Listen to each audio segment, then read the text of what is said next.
are back 8:40 with the stars of Netflix's wildly successful reboot of Queer Eye. Season 2 just premiered and it promises to be an epic one. Take a look.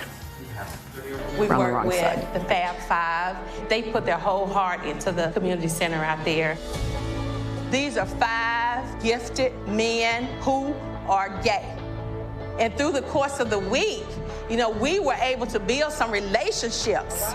That's what it's about, building relationships. All right, let's introduce you to the team, but they need no introduction. Of course not. Tan France is the style guru, culture expert Karamo Brown.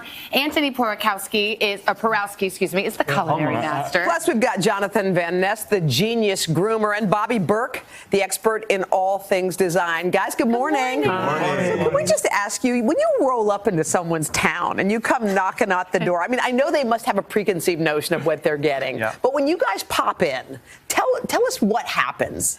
Ironically, a lot of people don't even know who we are. Like, we pick heroes, as we call them, who have no idea what the Fab Five is, what Queer Eye is, and they're just wanting help. But once they meet you, I mean, once they get to know you, are they like letting you in? At first, they're scared. Every single one of them have always said, the first moment you guys came in, they're like, what did I get myself into? I'm terrified. And usually within 10 minutes, we've got their walls down, and they're very receptive. You know, I remember the first incarnation of the show 15 years ago. It was so successful. And to take it on and say, you know what, we're going to redo it, must have been so exciting, but also intimidating. Yeah, it was a legacy show, so the fact that it was so successful back in the day was really intimidating for all of us, but we didn't want to make a rehash of the original show. We wanted to make it our show, and I think we have done a great job of making it our own. One thing that struck me is you guys went into like the heart of America, and I think some people may have preconceived notions, but you walked in, and do you think you were able to just change some minds or ideas? I think so, but it was an opportunity to really like focus on quality conversations and not think about the public stuff all the time, because that could serve as a distraction, and it's a missed opportunity. But by like figuring out why we're there to help these people allowed us to like be of better service. Well, I know there's a first in this new season, which is you make over your first woman. Tammy. Mama Tammy is what we call her. Yes, and I know it was really emotional. Well, it's like, well, that was such an opportunity for so many people to have a little bit of their little inner soul heal, like inner soul wounds healed a bit. I think for a lot of people in our community in this situation, we've been through a lot. And so it's really nice to meet someone like Tammy and just like have that healing moment together.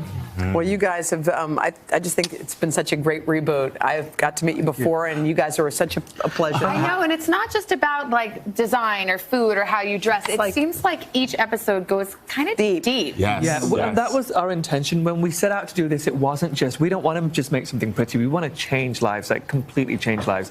And we want to encourage people to think differently and hopefully bridge some divides. Do y'all get along, by the way? You throw 5 people together. Oh, we have to get their advice. We can't let you go. You guys each have a must-have, right? And these guys are going to help do the honors. Of course, yes. So, all right, who wants to start? Tan, do you want to start? Sure. Do we have a must-have? Sure do. Unscripted, honey. That one, his production company gave me my first chance on TV. Thank you, Al. Go on in. Okay, come on in. Okay. The must-haves. So the must-haves, actually, these guys already have it. It's a well-fitting suit. If the suit doesn't fit well, even if it's expensive, it's not going to look good on you. It doesn't matter how much money you're spending. So Al, you've done a great job of making sure. You've done a great job of making sure that the shoulders are actually on the shoulders. The pant is the correct length, and your shoe complements your suit. Thank you. This is seersucker. Good thing you have a good suit today. I know. My tips are the 3 C's, like they call them. Check in with yourself, be curious, and cry. And cry. So check in with yourself daily. Figure out where you're feeling, what you're feeling about life. Be curious about life on your lunch break instead of just being at your desk. Go out and explore a park, a museum, and then don't hold back your emotions. Cry, men or women. When the alarm went off this morning, I cried.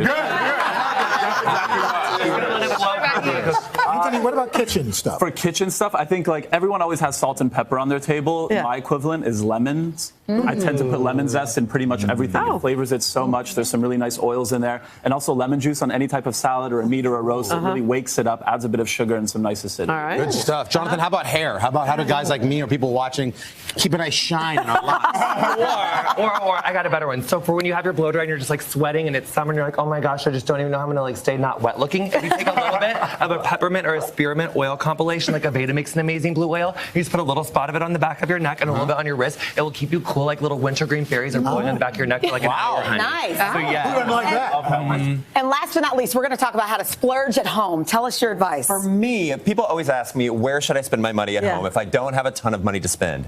Bedding. Buy nice bedding. You spend almost 30% of your life in bedding. You need to wake up feeling like you're in a hotel and going to sleep relaxed. When you wake up with scratchy sheets, that's not good. And you say it's more than thread count. I always thought it was thread count. No, thread count is... Oh my gosh, what is it? What is it then? It's about the quality of the cotton. People are like, well, how can you tell? I'm like, if it feels good, it's good. Yeah. If it feels bad, no matter how expensive it is, Or who's in bed with you is a big part. that helps. That helps too. Let's get real, boys. Let's get real. I want to say thank you to the Fab Five. Queer Eye Season 2 is available now on Netflix.